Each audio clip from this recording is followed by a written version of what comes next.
vestido pelo Lionel Miguel, estilista. Aqui estamos nós para mais uma edição do programa Zuela, meu povo. Que tal? Como estou? Gostam? Muito obrigado. Boa noite, queridos telespectadores.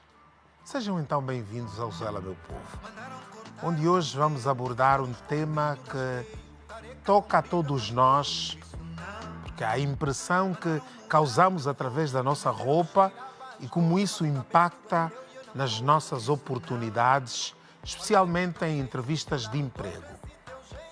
Vivemos numa sociedade que muitas vezes julga as pessoas pela aparência.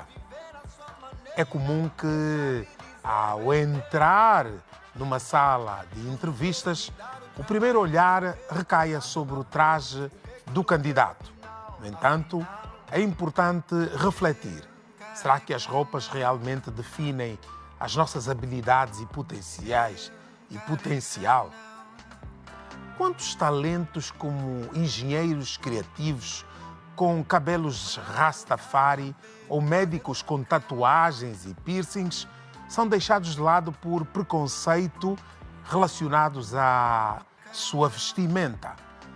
Essas expressões pessoais não diminuem a competência de quem quer que seja, mas muitas vezes são vistas como barreiras. Hoje vamos discutir como podemos desafiar esses estigmas e valorizar a diversidade. Afinal, o que realmente importa num ambiente profissional é o conhecimento, a experiência e a paixão pelo que fazemos. Convidamos todos a refletirem sobre como podemos construir uma sociedade mais inclusiva, onde as roupas não definem as nossas capacidades.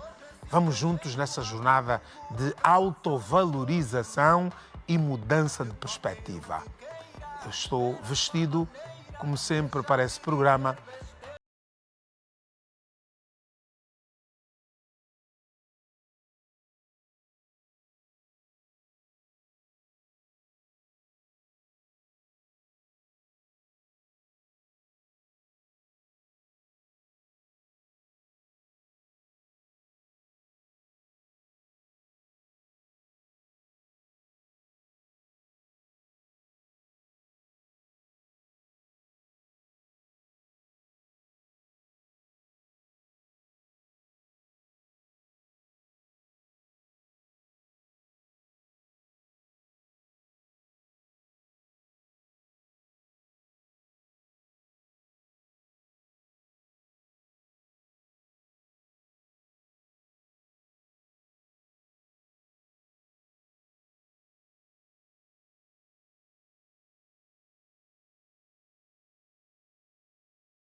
pelos lados, antes dizer aos caríssimos telespectadores que se quiserem mandar uma mensagem sobre a nossa abertura, um texto da autoria da Olga Júlio, a nossa produtora mãe, se quiserem comentar, quiserem mandar mensagem, já sabem, 924 36 36 86. Se quiserem comentar ou contar casos que tenham acontecido, já sabem, 924 36 36 86. Se tenham sido discriminados por causa da roupa, de algum brinco, de algum cabelo mais maluco ou menos convencional, mandem mensagens, contem, nós vamos participar aqui, vamos ter a vossa participação aqui.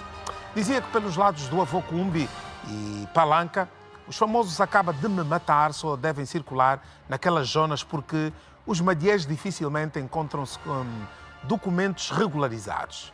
E por aí boa parte deles são até estrangeiros. Falam-se dos táxis dos bairros. Não há documentação, não há condições até nos carros, mas o que é que vão fazer os trabalhadores que precisam de sair às 5 da manhã para irem apanhar um transporte e a sua casa é no meio do bairro e fica a 2, 4, 5 quilómetros do local onde tem de apanhar o táxi, na verdade. Vamos lá ver como são esses táxis nos nossos bairros.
Muitos veículos que circulam nessas localidades estão em péssimas condições de conservação, o que levanta sérias questões de segurança.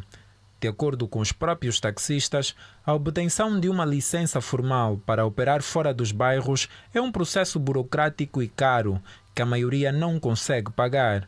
Como resultado, muitos motoristas acabam operando de forma irregular, limitando a corrida do táxi. Apesar de não se deixarem entrevistar, muitos passageiros lamentam as condições das vias e do estado degradado de muitos. Pois é, e isso não acontece só em Luanda. O facto de nós estarmos a mostrar exclusivamente a Avocumbe e Palanca não significa que seja exclusivo desses bairros. Foi os locais onde fomos, no Dageré, no meio do Kazenga, noutros bairros todos existem o acaba de me matar. Esses carros, muitas vezes com problemas mecânicos, na maior parte das vezes com problemas de bate-chapa e pintura, com muito fumo, com bancos corroídos, com bancos estragados. As pessoas apertam-se nesses táxis e eles são maioritariamente representados por carros antigos, carros velhos, sobretudo aqueles que já tiveram nomes dados e a maior parte deles da marca Toyota passa a publicidade. Galinha rija, rabo de pato, olho de gato, o Commuter, L300, carros históricos, carros que não acabam mais, que é só ir ao mercado dos Correios e logo se encontra peças para esses carros e eles andam. Pior de tudo isso não é apenas o estado do carro ou ele andar. Pior de tudo isso é as pessoas pagarem esses táxis e eles não pagarem nada como contribuição ao Estado. Que tal se pensar num valor menor quando, como acontece em determinadas partes do mundo, que o taxista, ao mudar a bandeira, ele sabe que o que tem de cobrar é menos ou é mais e temos todos atentos. Há uma forma, pode existir uma forma de ir aos bairros e dizer você não pode pagar uma licença de 50, 100 mil kwanzas, paga 20, mas paga. Arranje uma forma de pintar o carro e é legalizado. Em vez de ficarmos todos a fugir da polícia, nós podíamos arranjar outros pequenos negócios e esses pequenos negócios poderem contribuir também para financiar o Estado, na verdade. Mas há mais, as pessoas também falaram da forma como andam nesses táxis e como vimos em algumas imagens, bidões de combustível nos carros, garrafas de água, porque volta e meio o motor aquece, ele vai, abre o motor, abre o radiador e coloca água e passou e ele volta.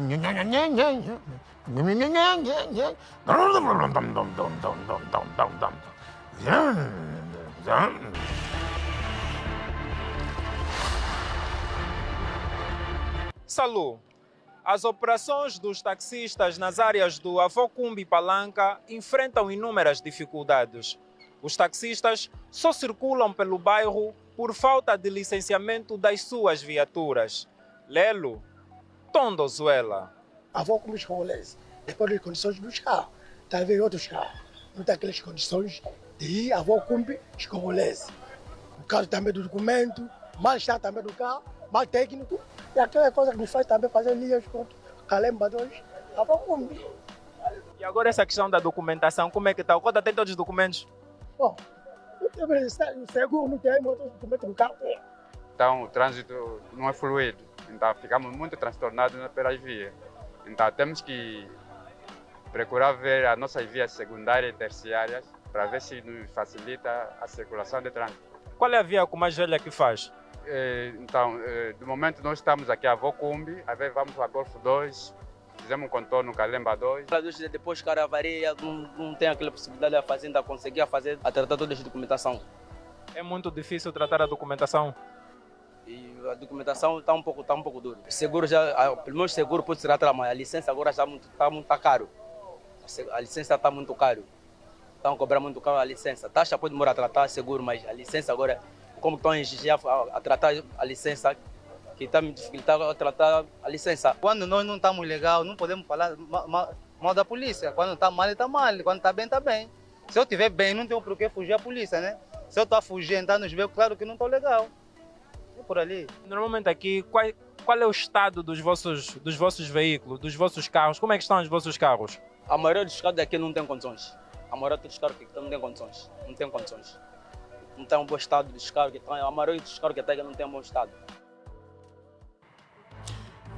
Aí está um pouco dessas histórias que vamos continuar a contar de outros bairros, de outras províncias, bairros de outras províncias que não Luanda, desses carros que nós necessitamos para nos locomovermos de um lado para o outro, para podermos apanhar outros táxis que mesmo assim também não têm tantas condições porque as inspeções não funcionam.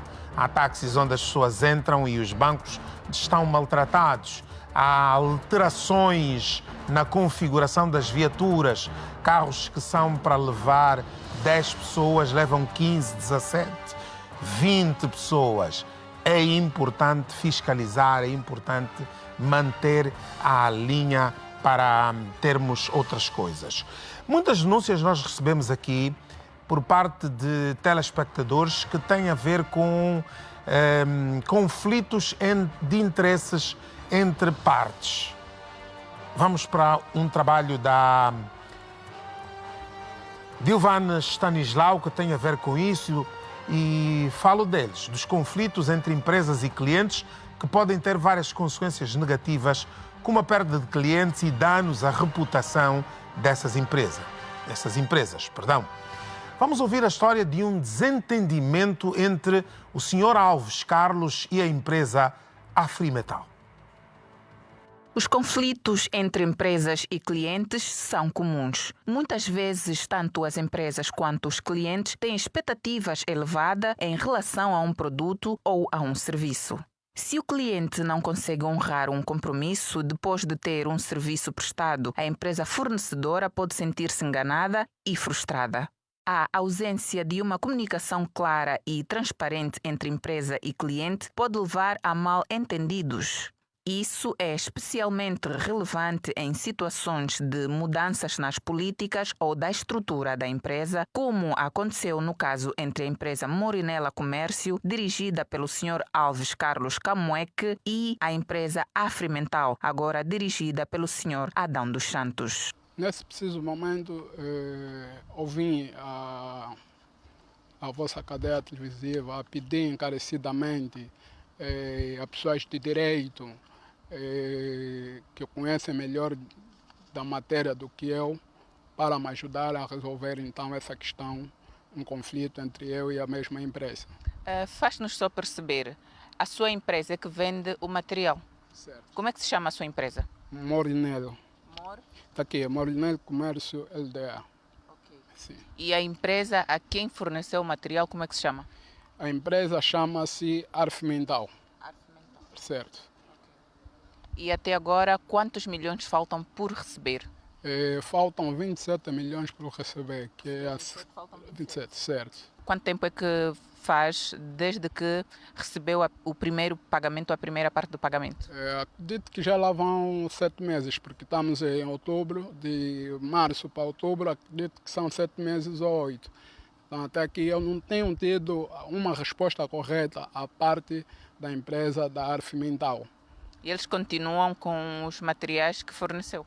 Continua assim, o material continua lá. Até nesse preciso momento o material continua lá, até porque havia uma vez em que eu solicitei os mesmos material para ver se conseguiríamos tirar de lá, mas infelizmente também o mesmo Luís Marques disse que não era a sua competência dar uma guia de retirada do material na mesma obra. Então, até aqui eu estou sem solução praticamente, não tenho solução e não vejo como resolver isso. É tudo material de construção?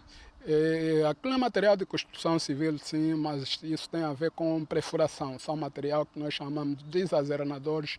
Aquilo convém separar um produto químico quando estamos a fazer betonagem numa estaca. Aquilo separa a areia e o produto. Pois é, Salu, tentamos entrar em contato com o Sr. Adão dos Santos, pertencente à empresa Afrimental, situada na Chicala, mas o Sr. Adão disse que não era a pessoa indicada para falar sobre o assunto, mas confirmou já ter reunido com o Sr. Alves Carlos. Daí que eu disse que ele tinha que nos passar o contacto da pessoa ideal para falar sobre o caso. O Sr. Adão então disse-nos que só tinha e-mail, não tinha nenhum contacto de um dos funcionários da empresa para falar para nós ou para contar o outro lado da história do Sr. Alves Carlos. Insistentemente continuei pedindo que nos desse ou nos indicasse para falarmos com a pessoa da Afrimental e ele disse que não tinha nenhum contacto e que ele era apenas um mero funcionário. Eu pedi que permitisse a nossa ida até a empresa Afrimental situada na Chicala, mas o Sr. Adão recusou e disse que não podia nos receber, mas confirmando que já esteve reunido e que o Sr. Carlos ou Alves Carlos tem que ir até a área financeira da empresa Afrimental. Nós vamos acompanhar o Sr. Carlos Alves, Carlos Lopes, sei lá. Vamos acompanhá-lo até a Afrimental para sabermos, afinal de contas, porque é que estão a fugir e dar uma resposta. Nós fomos à procura para sabermos do vosso argumento, da resposta que têm que dar de um cidadão que diz que forneceu material a essa empresa e ainda falta ser ressarcido num valor de 27 milhões de kwanzas. Bom, quando alguém não quer falar, alguma coisa quer esconder. É assim que eu penso. Por quê? Porque é muito, muito importante que nós nos lembremos sempre do seguinte.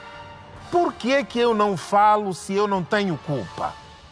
Por que é que eu arranjo argumentos de esquivar e etc, se eu não tenho nada a dever? Não devo nada, não tenho problema nenhum. Por que é que o senhor Carlos ainda não apresentou queixa aos órgãos aonde deve ir? Porque os seus direitos como cidadão são salvaguardados pelo Estado, devem ser. Então queixe-se. Se há provas a mostrar, se tem provas de que de facto forneceu esse material, queixe-se. Agora, encontre-se, o senhor Carlos já apresentou queixa, mas até agora tem estado ainda tudo no mar e o homem está preocupado. São 5 meses, de março que ele diz até agosto, que foi a última prestação, já lá vão 5 meses e o homem não recebe nada, não o atendem, não dizem nada, nós vamos lá, não falam nada, vão só ficar a saber de uma coisa. Nós vamos insistir. Se pensam que nos cansaram, que nós não vamos voltar, que isso e que aquilo, nós vamos aos órgãos onde o cidadão se queixou, nós vamos perguntar como está o caso, se há um processo, se há algo em desenvolvimento ou se esses 27 milhões serviram para tapar algum buraco aí, para serem desculpabilizados ou fingir que não houve nada. O homem mostrou documentos do fornecimento, mostrou um documento do banco, mostrou sinais de que tem razão, e se tem razão e forneceu o material, gastou dinheiro para comprar, para fornecer, ele tem sim de ser pago. É uma obrigação e um dever seu. Daqui a bocado não perca... O que é que vamos ter mesmo na segunda parte? Falsos profetas. Atenção, pastores! Hoje vamos voltar à carga. Intervalo. Bom, lembram-se que ontem houve uma denúncia da EPAL em como os habitantes da urbanização da cidade do Quilamba não estão a pagar o seu consumo de água e vai já uma dívida acumulada de mais de 500 milhões de kwanzas. Bom, nós pedimos que opinassem. É claro que eu já esperava que as opiniões não fossem ser lá grande coisa. Ainda perguntei ao amor da minha vida, a Ludmila, se pagava água. E ela, não sei o que é que disse, não sei, etc. Bom, na verdade, pelo menos uma pessoa nos respondeu e disse o seguinte: saudações cordiais, razões de acumulação de dívidas de alguns moradores da centralidade do Quilamba. Todos os apartamentos têm contadores. A EPAL no Quilamba não apresenta faturas de cobrança de acordo ao consumo da leitura dos contadores, mas com base em estimativas de consumos com valores fixos exorbitantes. Este facto é facilmente provado pelos valores constantes ou uniformes nas faturas mensais que apresentam como dívida do cliente. A incapacidade da EPAL em efetuar recibos de cobrança mensais em tempo real, criando acumulativos de vários meses no sistema por estimativa que ultrapassa os 20 mil kwanzas quando o cliente tem capacidade de pagamento planificado mensalmente de 5 mil kwanzas. Sabe o que, caríssimo telespectador? Uma enorme resposta que deu. Nós vamos guardar isso e nós vamos contactar a EPAL e vamos discutir, e gostávamos muito que reunisse. Nós vamos entrar em contato consigo, mande-nos isso e diga, por favor, como pode provar isso das faturas serem uniformes. Dá a impressão que é estimativa quando há um contador e não há contagem feita para que se cobre exatamente aquilo que se consumiu. E as pessoas assim negam-se, no fundo, a terem de pagar isso. Isso é muito grave, é um assunto que vamos voltar, porque essa resposta foi muito bem. Afinal, por que razão é que na centralidade do Quilamba não estão a pagar a água e há um valor acumulado de mais de 500 milhões de kwanzas? Está aí uma resposta com cabeça, tronco e membros, e que nós vamos contactar a EPAL para confrontar esses dados e ver se a EPAL desmente e consegue provar ou se, na verdade, isso é o nosso telespectador e consumidor da EPAL tem razão nos seus argumentos. Girassol Jornal com Laurinda Calças, às 19h45. Laurinda, fica-te bem essa cor. Obrigada, Salud. Boa noite. Bom jornal de quarta-feira. Vamos aos destaques. Vamos sim. Boa noite, Salud. Boa noite também aos telespectadores do Zuela Meu Povo. Vamos às 19h45 destacar a terceira sessão do Comitê Central do MPLA e as declarações do seu líder. João Lourenço deixou um recado aos membros do partido, alegando que a política é um jogo cujos jogadores ou atletas se submetem à organização e disciplina do coletivo. Nesta reunião, abordaram ainda a realização do 8º Congresso Extraordinário de dezembro. Vamos destacar ainda as restrições no fornecimento de energia elétrica no Luena, que tem estado a criar prejuízos aos moradores. Outro destaque tem a ver com Moçambique. Cidadãos foram hoje às urnas para eleger o sucessor de Filipe Nyusi. Palancas Negras continua a preparar a partida de sexta-feira diante do Níger para o apuramento ao CAN do Marrocos de 2025. São estes alguns dos destaques que estarão em desenvolvimento no Girassol Jornal desta quarta-feira. Salud, boa noite e até amanhã. És religiosa, Laurinda? Eu sou sim. E tens visto essa parafernália desses falsos profetas? Sim, alguns é uma falsos constante profetas. nos últimos tempos. Mas também a Bíblia é clara em relação a isso, Salud. Nos últimos tempos haverão falsos profetas. A Bíblia já alerta. E os há. Obrigado, minha querida. Obrigada, boa noite. Bom jornal, boa noite. Um falso profeta é uma pessoa que espalha falsos ensinamentos ou mensagens enquanto afirma proclamar a palavra de Deus. E em Angola é cada vez mais evidente a proliferação destes falsos profetas. Hoje vamos dar a ver sobre este fenômeno que nos preocupa a todos. Pois vamos lá, a matéria que preparamos, Zuelando.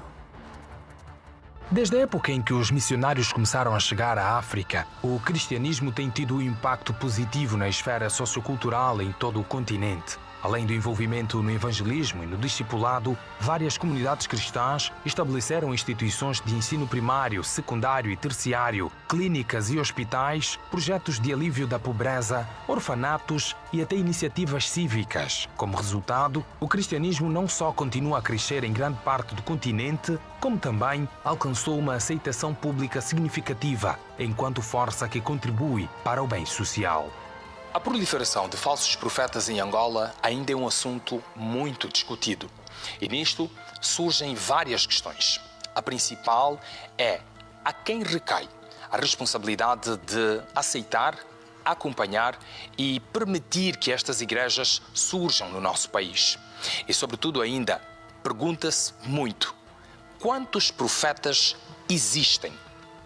A proliferação de falsos profetas em Angola é o assunto a ser debatido hoje, radiografado aqui, no Zuela Meu Povo. Hoje, no entanto, existe um sentimento de preocupação acerca de determinadas práticas que erodem a credibilidade moral histórica e a força pública do cristianismo. De uma perspectiva eclesiológica e teológica, o coração do problema está na rápida ascensão e visibilidade mediática de pastores duvidosos, que são os falsos profetas do nosso tempo. Entre os autoproclamados homens de Deus ou servos de Deus, os valores que distinguiam tradicionalmente o ministério cristão estão cada vez mais fracos. Para o nosso contexto, para o contexto da Angola, a percepção que tenho é que nós temos um contexto muito fértil para o desenvolvimento dessas práticas. Primeiro é que o índice de pobreza, por ser tão grande, por afetar um bom número da população, a pobreza condiciona ou provoca um estado de angústia às pessoas. E normalmente quando as pessoas estão em estado de angústia ou fragilidade, ficam ou tornam-se sensíveis a muita coisa. E uma das coisas é o facto de acreditarem em alguma coisa que resolve os seus problemas. E é aí que muitos que se dizem profetas aproveitam-se dessas circunstâncias para dominarem e explorarem as pessoas menos avisadas e na condição de fragilidade. Este desafio gigantesco salienta várias questões que precisam de ser abordadas. É necessário incluir uma avaliação dos modelos de recrutamento e formação de líderes nas intervenções, incluindo a reconsideração do currículo teológico usado para formar líderes. Portanto, exploram financeiramente essas pessoas, provocam um estado de dependência espiritual e psicológica a essas pessoas. E, na verdade, essas pessoas acabam ficando cativas a um conjunto de doutrinas e ensinamentos paralelos, errados àquilo que é o padrão comum de crença.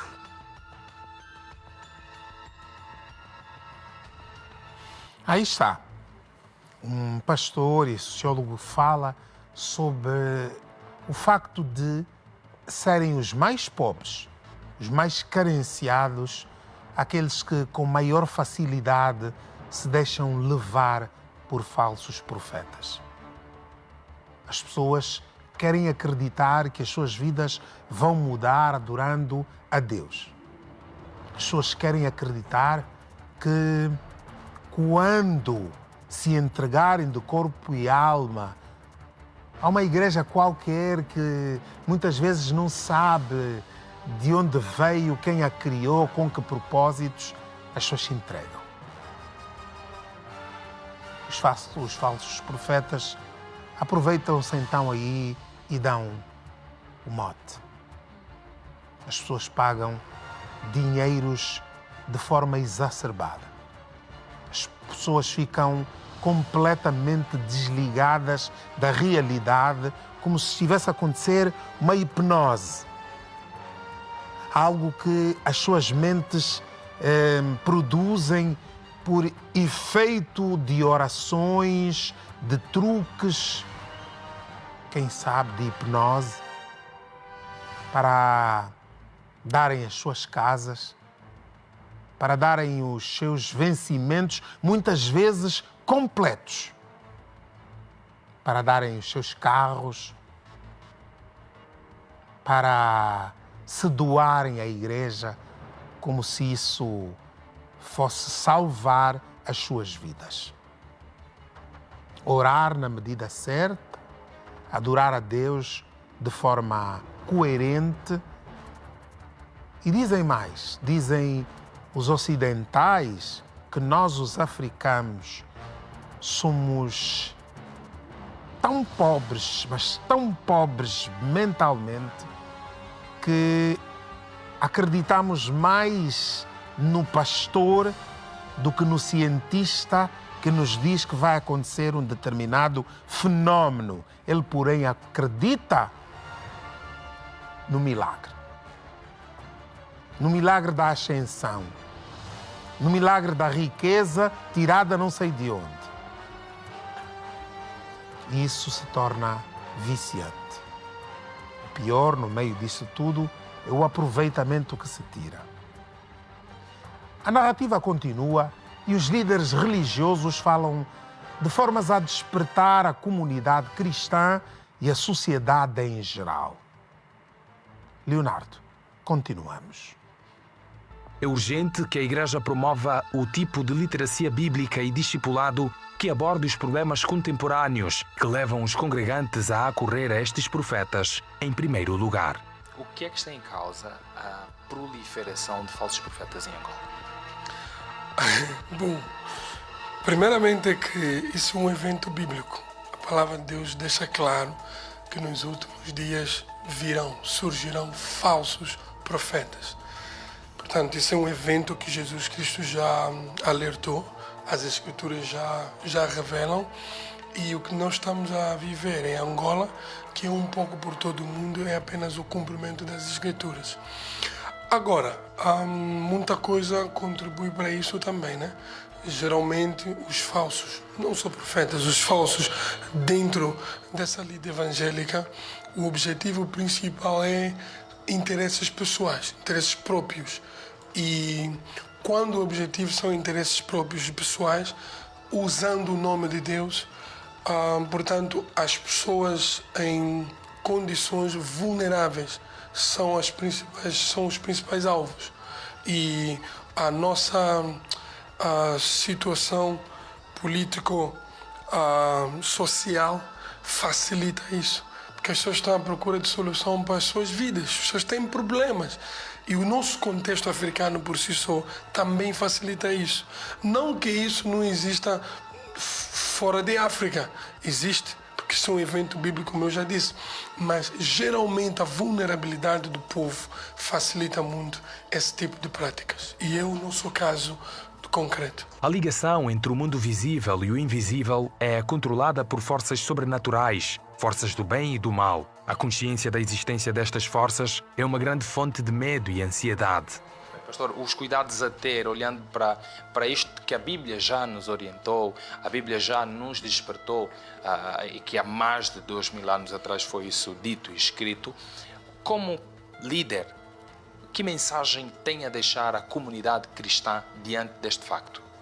Olha, se isso foi predito pelas Escrituras, então a nossa principal defesa é o conhecimento da palavra de Deus. Porque nós conseguiremos detectar com muita facilidade os falsos se conhecemos o verdadeiro. E a palavra de Deus nos mostra o que é o verdadeiro, quem é o verdadeiro. E para além dos cristãos, isso também se estende ao público em geral, porque quem são os cristãos? Os cristãos são aqueles que um dia foram pessoas comuns, então hoje estão na igreja, porque aceitaram o Evangelho. Então, sempre que tu fores a alguma igreja, por favor, leva a Bíblia contigo. Leva a Bíblia. E hoje em dia tu já podes ter a Bíblia no teu telemóvel. Então leva a Bíblia contigo, ouça e presta atenção, leia tu também e testifica o que está a ser dito com o que está escrito. Só assim você conseguirá dar conta dos falsos. E outra coisa muito simples que eu falo sempre. Tu quando vais à igreja, tu não vais só à procura de solução dos teus problemas. Tu tens que ouvir. E tens que prestar atenção nesse indivíduo, nessa pessoa que se apresenta como servo de Deus. E o que sai da boca dele, o que ele fala, quem é que ele apresenta como solução, a quem é que ele mais apresenta, a quem é que ele mais indica, é fundamental. E deixa eu dizer isso, que isso fique bem claro e gostaria que isso passasse. Se o homem que prega ou o homem que lidera aponta sempre para si mesmo, como sendo a solução, trazendo as pessoas para ele mesmo, fica claro que esse não é de Deus. Esse é puramente falso. Porque os verdadeiros sabem que uma única solução existe, chama-se Jesus Cristo.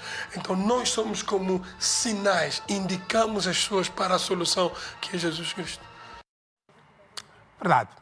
É aquela coisa que já dissemos aqui. Eu vou resolver o vosso problema. Eu é que falo com Jesus Cristo através de mim. Vocês vão chegar ao Senhor. É só deixar os dízimos aí.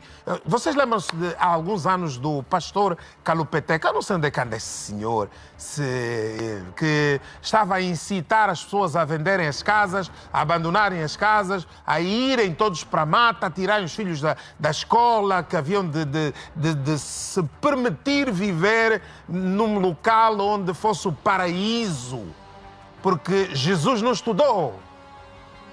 Jesus não estudou segundo esse pastor, esse falso profeta, que levou pessoas à desgraça.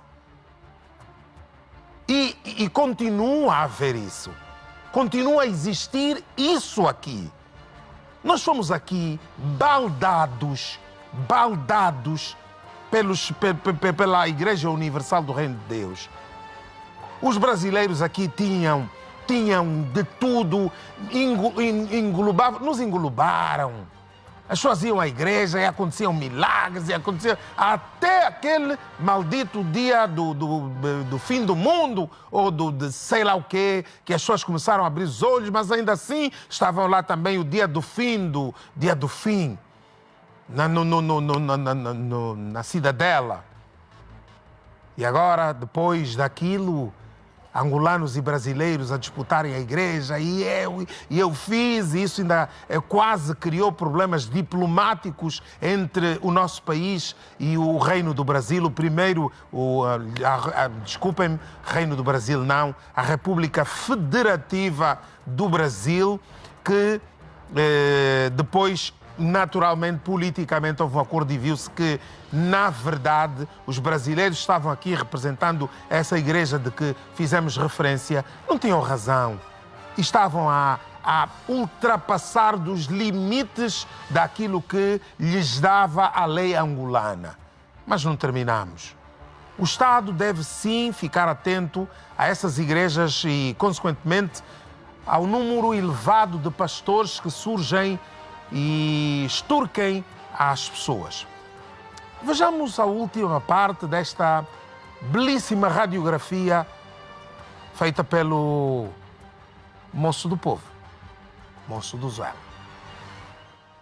No passado, os valores como a generosidade e a caridade eram sinais autoevidentes de bons líderes da igreja, pastores, clero e de todo o tipo de obreiros da igreja, como evangelistas ou catequistas. Estes valores praticados por gerações anteriores de obreiros cristãos estão cada vez mais a ser substituídos por algo que, aparentemente, é uma ênfase indiscriminada nas bênçãos materiais como marca de um relacionamento genuíno com Deus. Nós acreditamos sim que estamos perante um fenômeno, o crescimento de várias denominações e de vários líderes religiosos de forma duvidosa no nosso país, mas isso também tem tudo a ver com aquilo que é a responsabilidade do Estado e da sociedade em geral.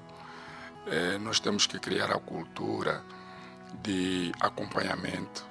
Isso eu me refiro propriamente dos órgãos competentes que têm a responsabilidade de acompanhar, fiscalizar, administrar as igrejas, propriamente do Instituto Nacional para os Assuntos Religiosos, porque essas igrejas ou esses profetas, eles têm um estatuto, têm um regulamento interno e que normalmente é submetido ao Instituto Nacional para os Assuntos Religiosos. Uma vez eles recebendo esse estatuto, esse regulamento interno, passa por uma análise, uma perícia, para ver se as práticas dessa determinada religião estão em conformidade com aquilo que é a visão do Estado angolano.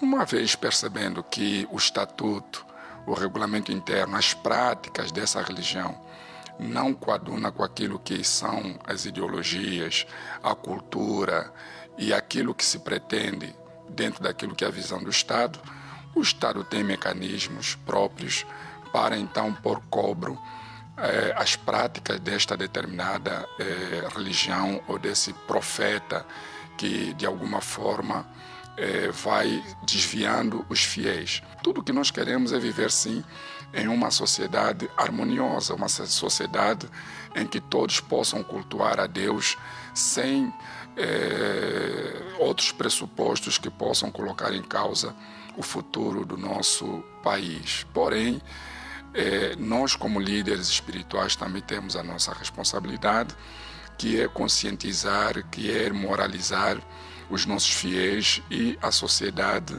em geral. Esse trabalho tem sido feito dentro daquilo que é a palavra de Deus e dentro daquilo que é uma fé inteligente, porque a religião não pode ser baseada em uma fé fanática.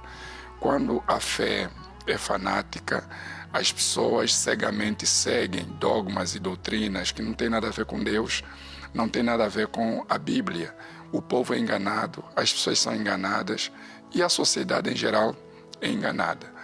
Agora, as pessoas que se sentem lesadas, que se sentem prejudicadas com isso, devem também adotar a cultura da denúncia.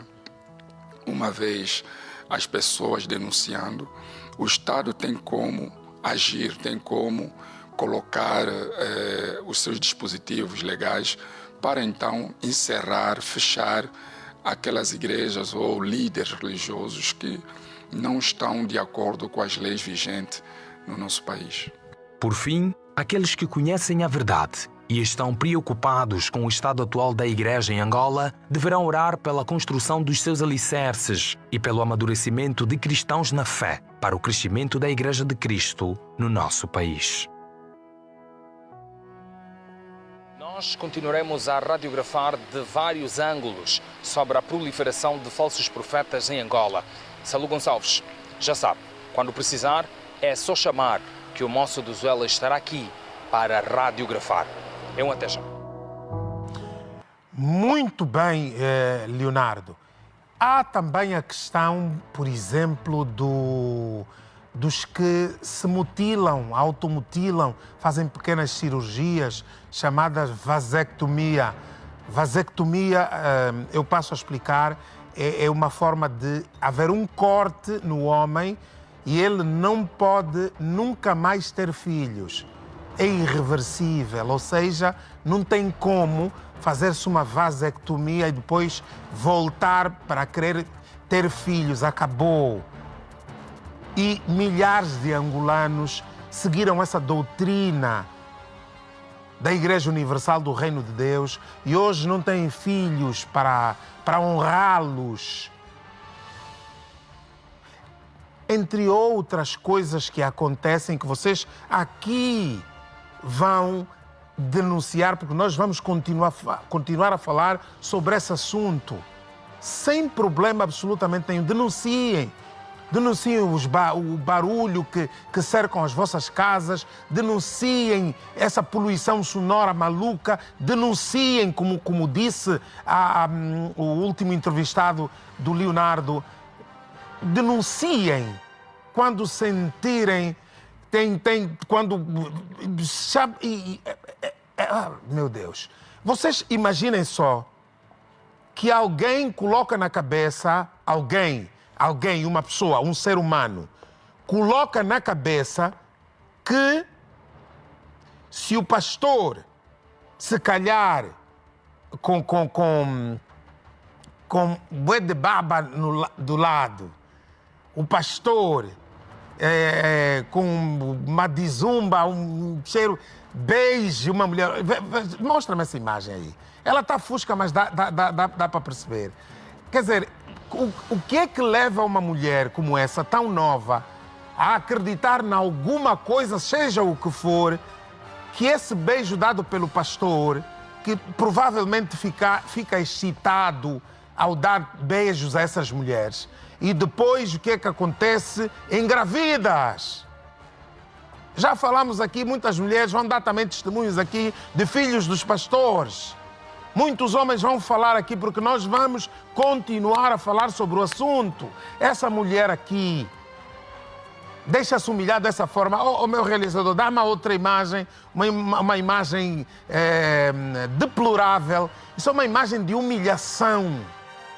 Essa é uma imagem de humilhação em que um pastor vai para as costas de um crente como se tratasse de um burro dominado e montado por um homem. Quem ele pensa que é? Assim, o que é que está a sentir aquela pessoa ali embaixo? Que tipo de espiritualidade é usada para domar uma pessoa que não consegue se livrar do estigma como esse, que não consegue se livrar de um aperto como esse? E leva a família e o filho dela às vezes está a ver com o pastor em cima e fica a acreditar que o pastor também tem que subir e todo mundo aceita. Cai, desmaia. Vocês viram a imagem de pessoas que levantam os braços e toda a igreja cai. Mas como é que nós estamos a aceitar ser aldrabados dessa forma? É como disse, é pobreza. Pobreza, nós estamos a crer nessas pessoas que nos fazem esse tipo de brincadeiras, quando nós devemos ir... Epá. Em nome do Pai, do Filho e do Espírito Santo, amém. Intervalo.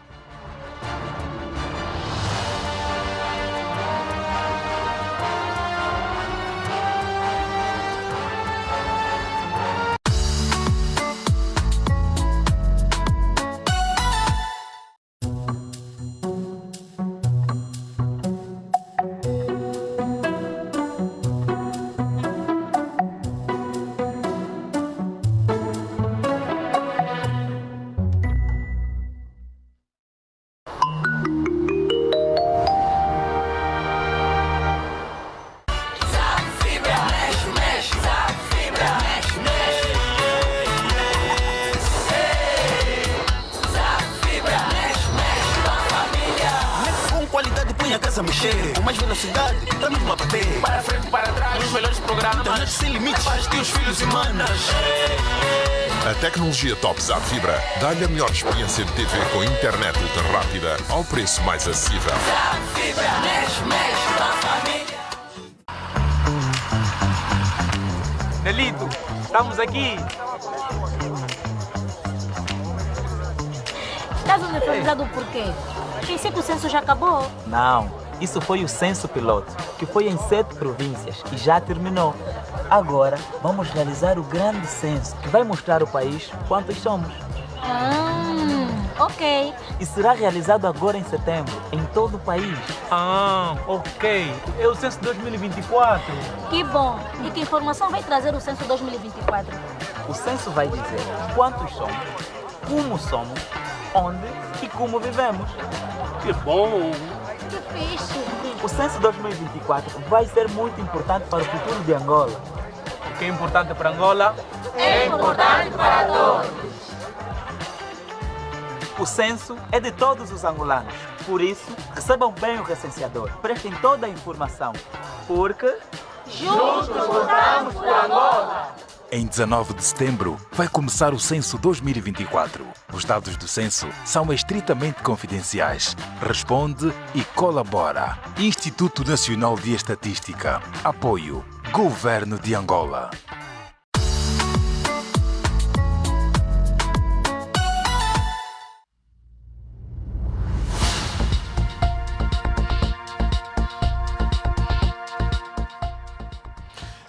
Eu recebi um pedido de ajuda, recebemos muitos, mas essa é muito especial. Tentem entender o que diz essa menina de seu nome, Edna.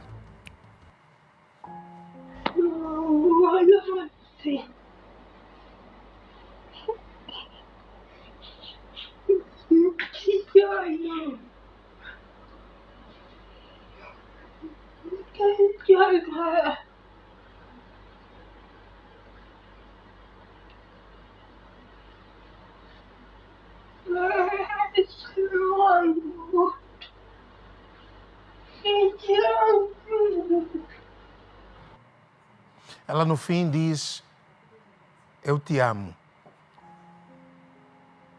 E eu não tenho dúvida nenhuma que essa menina Edna, essa moça, que em abril fez 18 anos,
Vejam essas imagens, por favor, para sabermos como nós somos, nós os angolanos. Isso é um armazém aí nas imediações da clínica multiperfil Morro Bento, onde houve um incêndio. Não se sabe ainda se há algum curto-circuito, se fogo posto, e as pessoas com o risco de morrerem, porque pode haver nesse armazém material inflamável e rebentar. Sabem o que é que as pessoas fizeram? As pessoas hoje fizeram o seguinte: entraram com o fogo a deflagrar, entraram para roubar comida. Nós estamos mesmo muito fobados. Não, eu admito que é preciso ter muita coragem para entrar num sítio onde há fogo, onde o fogo pode vir depois de trás, onde pode ter... vocês estão a ver aqueles inseticidas que pode ter no armazém, podem ter perfumes, podem ter outras coisas que inflamam rapidamente, papéis, estantes, madeira, enfim. E as pessoas entraram para roubar coisas no armazém enquanto o incêndio se fazia. Realmente, estamos mal. Estamos buefobados. Este é o Leandro Porre. Esse jovem esteve envolvido num problema, numa festa em que se diz que seus irmãos meteram-se numa luta, e dessa luta acabou por haver a morte do Teodoro, por múltiplas agressões, e que ele terá exibido inclusive uma arma. Bom, na altura, quando tudo se desenrolou, o Leandro Porre terá saído do país.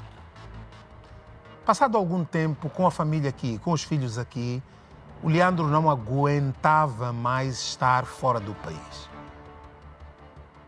E resolveu regressar, anunciando às autoridades que regressaria. Foi detido no aeroporto pelo SIC, que, cumprindo os trâmites, passou para a Procuradoria-Geral da República. Entretanto, em conversa mantida com o Leandro, ele diz que não participou e não deu o tal pontapé e que não existem provas de que ele tenha participado na morte do Teodoro. O que aconteceu, na verdade, foi que ele tomou as dores dos irmãos que estavam, de alguma forma, metidos na confusão, mas que existe outra verdade. Com tanta gente lá, nunca apareceu nenhuma imagem da agressão como tal. Pelo menos eu nunca vi. Agora, o Leandro entregou-se, está sob custódia da Procuradoria-Geral da República e vamos esperar que agora sim seja feita a justiça. Amanhã há mais rapidinhas.